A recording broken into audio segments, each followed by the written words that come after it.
So what happened?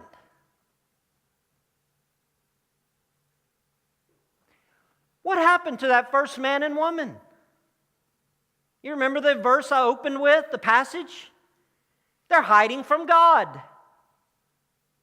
I mean, if this is what God created them to do, and this is all the attributes that God gave them, and this was their purpose to enjoy life, and what happened? They are perfect humans with perfect bodies, living nakedly in a perfect garden, madly in love. The world is theirs. They're given dominion. They're to fill the earth.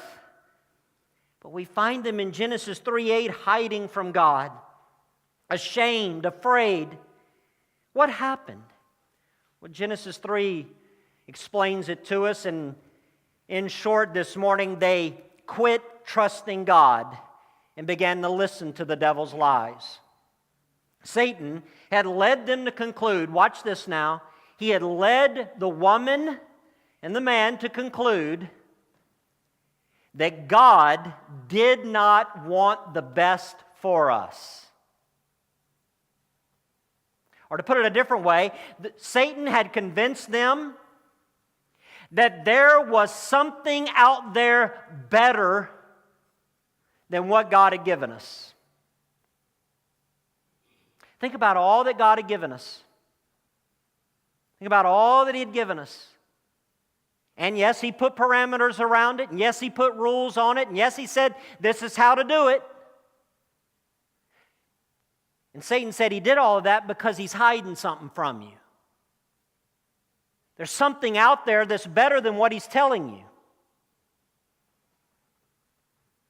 And the first man and woman believed this. And in doing so, they stopped trusting God. They sinned. They broke God's commandments. They were supposed to be images of God. They were supposed to be like a living mirrors. But now the mirror is shattered. They're no longer living for God. They're no longer living for His glory. They're no longer living in obedience to Him. They're living for themselves. And immediately when they do this, they begin to feel the impulses of guilt and lust and evil and sin. They become ashamed of their nakedness, and they immediately begin to die, to decay. Their nakedness is stripped of its beauty. I believe immediately they knew that Satan had lied. Immediately they felt alienated from God and all that was good. Everything began to fall apart, not only outwardly but inwardly. There was not only physical corruption, but there was this inward moral and emotional and psychological corruption. For the first time in their lives, the reality of death gripped their souls. Could you imagine this? This first man and woman had never seen death.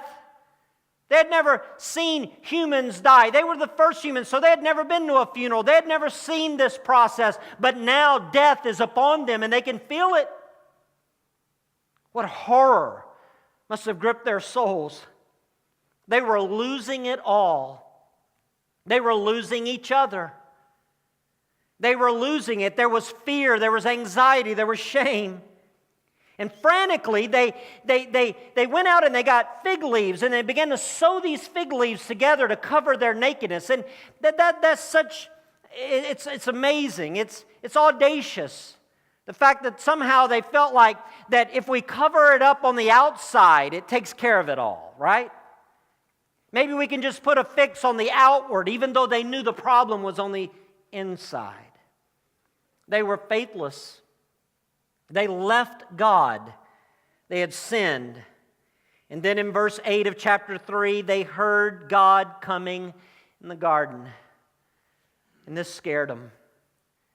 Think about it now. Think of why they're scared.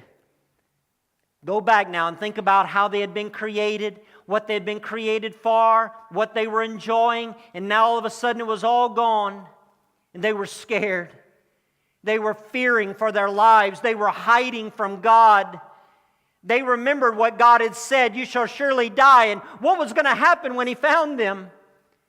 God had made a promise that the wages of sin was death, and they felt death, and they had Him in their grip, and now God's coming. He's seeking them. He's calling them. He finds them. What's going to happen? Maybe He was going to strike them dead on the spot.